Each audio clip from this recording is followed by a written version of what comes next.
Hey, this is Pranav here, and I'm back with another tear down. I'm back with another case study, if you may call it that, of uh, of a brand who is a prominent brand in India, and they are doing some email marketing which is not really true to their nature.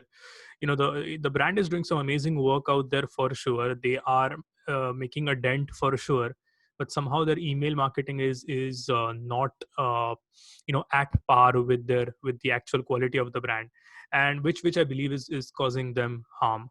So this is what I want to talk about, and I also want to talk about how they can fix it. That being said, let me start sharing my screen now.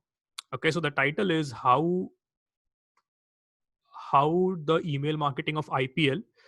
So when I say IPL, I don't mean the Indian Premier League. What I mean is the Institute of Product Leadership is harming them, and here is how they can fix it. How the email marketing of IPL is harming them, and here is how they can fix it. So before we go ahead, just a quick introduction of what they are all about.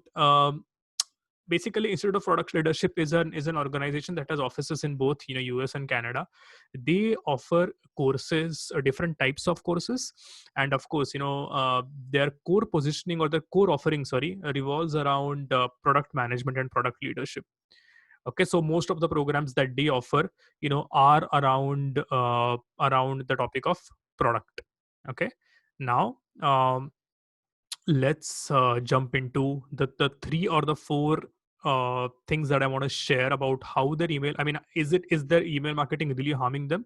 Let's take a look at that, and then let's try to fix it, or let's try to let's try to help them with these suggestions, because I genuinely feel that the brand is amazing and the brand is capable of doing amazing things. So this should not really stop them. Okay, the first thing that I want to talk about is have a single point of contact before trust matters. So to tell you what I mean by this, I let me just go to my Gmail, and I've just search for the all the emails that I've got from them. Now, if you see, I have got an email from so many different people from the same organization. So if you can see, I've got an email from Madhurima, which was in 2019, December, Sejal, then Shibani, there is Madhurima again, there is Sonal, there is Dhimant, sorry, there is Sonal, Anil, Anand, and yeah. So since June, I've been getting emails from Anand. Uh, highly discouraging. What is the right English? I highly recommend changing this. This is not recommended at all. You need to have a single person from whom the email is coming, because it has got to be genuine, it has got to be personal, it has got to be based on a personal connection. So if there are different people talking to you, there is absolutely no way of generating any kind of substantial trust, because like they say, a B2B organization is not actually B2B, it's like people talking to people. So there should be one personal connect, and not like five or six people who are sending emails. Okay, so that's the first point. The second point is have segmentation, which is treat different people differently. So for example, if I open this particular email, which which says to me, so if you look at this email by Institute of Product Leadership, they say, while you're still evaluating the course on art of storytelling. So there is a that they have already assumed that I am evaluating this course on storytelling, which is not true. I never showed any interest in this course, and just assuming that I am interested in this particular course and sending me an email is not a great practice. One, it makes me trust the brand a little bit less, because they're assuming that I am evaluating it. And secondly, uh, it's irrelevant to me. It's irrelevant to me because I never showed anyone, and I never showed any interest in this particular course. So what is the solution then? Well, the solution is treating different people differently, which in other words, it means that you should have segmentations.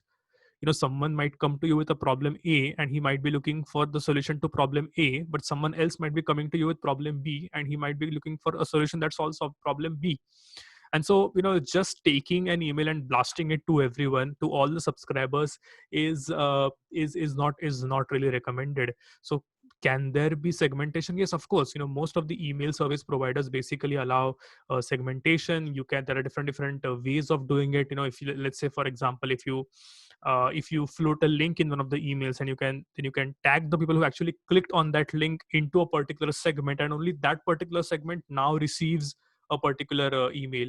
So this is extremely important because relevance matters, the context matters, and treating everyone with the same message is not a great idea. Okay, the third point is check typos during using Grammarly, and I hate to bring such an obvious point up, but it's there. If you look at this particular email, there are like a lot of typos which say, so hello Pranav, greetings. Sorry, not this one, hold on. Yeah, take a look at this one. Hello Pranav, if you think presentations don't matter at your workplace, you are wrong. In fact, the ability to make presentation matters, and comma, I don't think this is the right place for a comma, just doesn't feel right, matters big. 7 out of 10 executives, so I think there is a full stop missing. 7 out of 10 executives in a recent survey said that presentation skills is a critical success factor at the workplace. Though those who can make impactful presentations are given opportunities and work and have a higher chance of getting promoted to senior positions. Again, this sentence does not make any sense to me. Those who cannot, who can make impactful presentations. And if you're selling a course on storytelling, and if it does not tell a story, there needs to be something that needs to change. So yeah, as obvious as this solution is, please use Grammarly.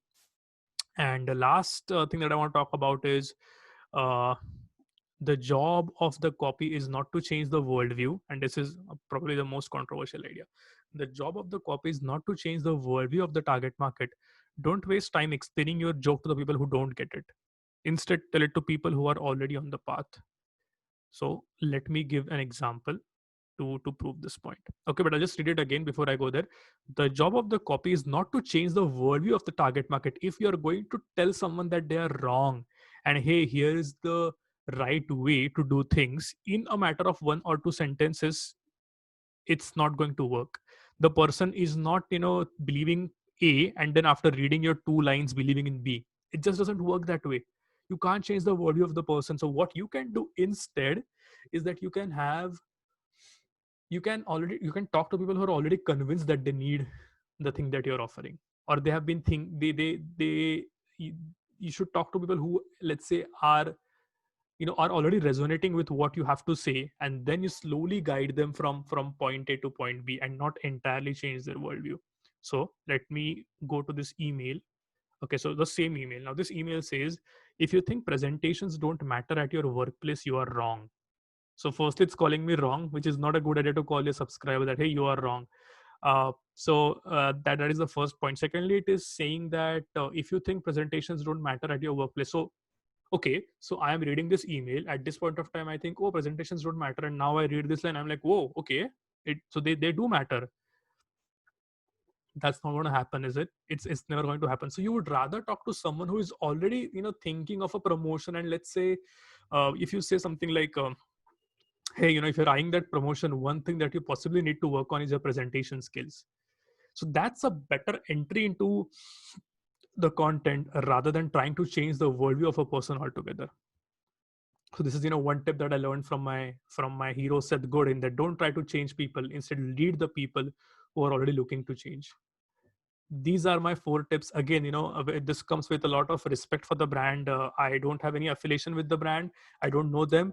I just know that they're doing some good work out there, and I think that their copy should not let them down. And so this is my honest feedback to them. And I hope this helps, and this yeah, this basically changes the way they look at email marketing. So thanks. Bye bye.